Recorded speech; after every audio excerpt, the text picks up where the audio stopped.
maybe you would give a damn instead of coming in here and suggesting that any grant that takes lead out of the water must be waste, fraud, or abuse because you need time has expired. the money for a tax cut for rich people because you're totally beholden to the oil industry.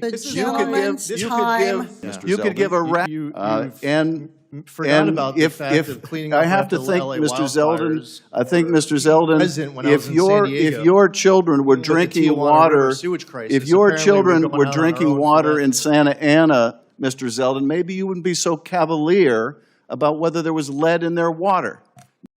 What's going on, patriots? Welcome back to Freedom Voice, where we speak truth, defend liberty, and call out the political theater for what it is. If you're tired of the same old DC drama and desperate fear-mongering, make sure you hit that like button, subscribe, and ring that bell. Now let's get into it. Adam Schiff, yes, that Adam Schiff, is back at it again. This time he's unloading on Congressman Lee Zeldin for what he calls dismantling the EPA and endangering the environment. Sounds scary, right? Mr. Zeldin, you've only been at the EPA for a few months, but in that time, you've done more to dismantle this agency than probably all of your predecessors put together. That may be a source of pride for you, but it is not for the American people. You've unlawfully terminated grants without justification. You've fired and pushed out some of the best scientists who inform EPA's decision-making. You refuse to spend money that Congress has appropriated to the EPA by law. And you've launched a pro-polluter effort to delete dozens of environmental protections.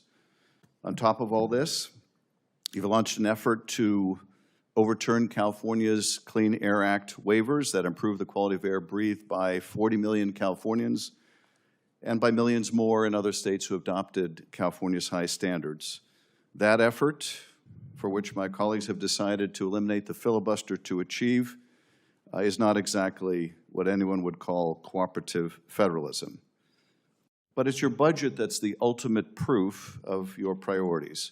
You propose cutting America's environmental agency by 55%, meaning that in your view and that of President Trump, more than half of the environmental efforts of the EPA, more than half of the efforts to make sure Americans have clean air and clean water are just a waste. They're just a waste. Meaning that Californians and people all over the country, when they breathe the air, thanks to your good work, it'll mean there's more diesel and more other particulate matter in the air. When they drink a glass of water, they may not be able to see it, but this water that Americans drink is going to have more chemicals like PFAS, forever chemicals in their water. This will be your good work. I want to be very specific about the legacy you're going to leave if you're successful in eliminating half of our efforts to clean our water and our air. Your legacy will be more lung cancer. It'll be more bladder cancer. It'll be more head and neck cancer. It'll be more breast cancer. It'll be more leukemia and pancreatic cancer, more liver cancer, more skin cancer, more kidney cancer, more testicular cancer, more colorectal cancer, more rare cancers of innumerable varieties. That will be your legacy. I don't know that that's a legacy that anyone should want to have. My kids are going to be breathing that air just like yours. My family's going to be drinking the water just like yours.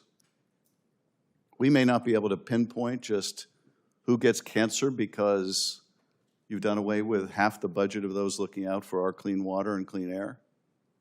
But it's going to be somebody's kids. It's going to be somebody's family. To put this in more specific terms, there are 22 grants frozen by the EPA focused on improving health and reducing pollution, many of which directly impact children. For example, one project in Santa Ana, California, provided funding to help detect and prevent lead poisoning in children. According to the census, about 10% of the population in Santa Ana are under the age of 9. With a population of about 310,000 people, that means that 31,000 children are at risk of lead poisoning in Santa Ana without this funding. What is it about this grant that you and EPA believe is problematic enough to freeze this funding and put potentially 31,000 children at risk? Senator, who is the grant applicant? This is to the city of Santa Ana.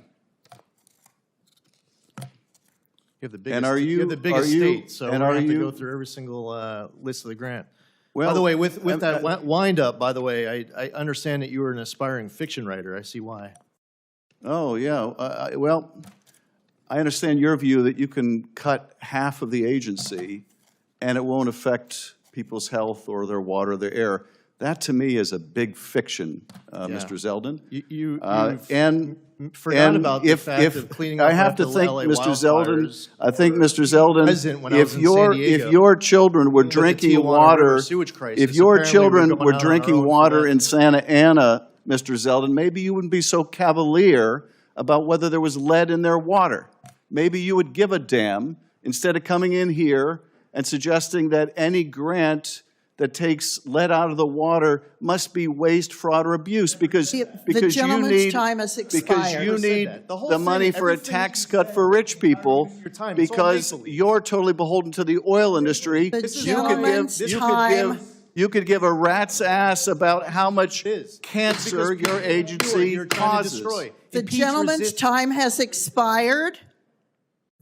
The chair recognizes herself. Let's take a closer look.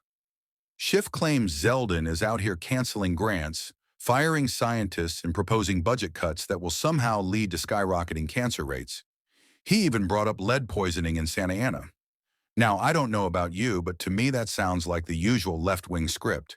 Panic, blame, and pretend more government spending is the only solution. Let's be real. The EPA has been bloated for years. Layers of bureaucracy, unelected regulators, and overreach into every aspect of American industry and personal life. What Zeldin is doing isn't dismantling the EPA. He's streamlining it. He's asking a basic question. Are these taxpayer-funded programs actually helping, or are they just another way to expand government control? This country was built on freedom and personal responsibility, not on unelected bureaucrats choking small businesses with red tape and regulations that cost billions while delivering little actual benefit. The left wants to use public health as a shield for more control, but we see through it. And let's talk about that comeback from Zeldin. Calling out Schiff for being more of a fiction writer than a policymaker? Perfect. Because Schiff has spent years spinning narratives, from Russia hoaxes to impeachment circuses. So now he's pretending to be Captain Planet. Give me a break.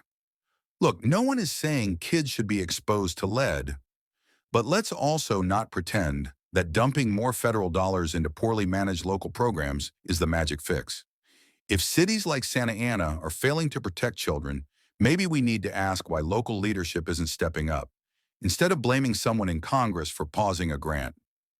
This whole thing is just another example of the left crying wolf again. They want to control the narrative, control the spending, and ultimately, control you. We support clean air and water. Who doesn't? But we also support accountability, limited government, and not turning every issue into a crisis to score political points. So, hats off to Congressman Zeldin for asking tough questions and standing up to the bureaucratic machine. And as for Schiff, maybe he should stick to fiction, because America's tired of his scare tactics. If you love freedom, support common sense, and want to see more videos like this, slam that like button, share this with your fellow patriots, and let's keep fighting for the America we love. Until next time, stay strong, stay free, and God bless the United States of America.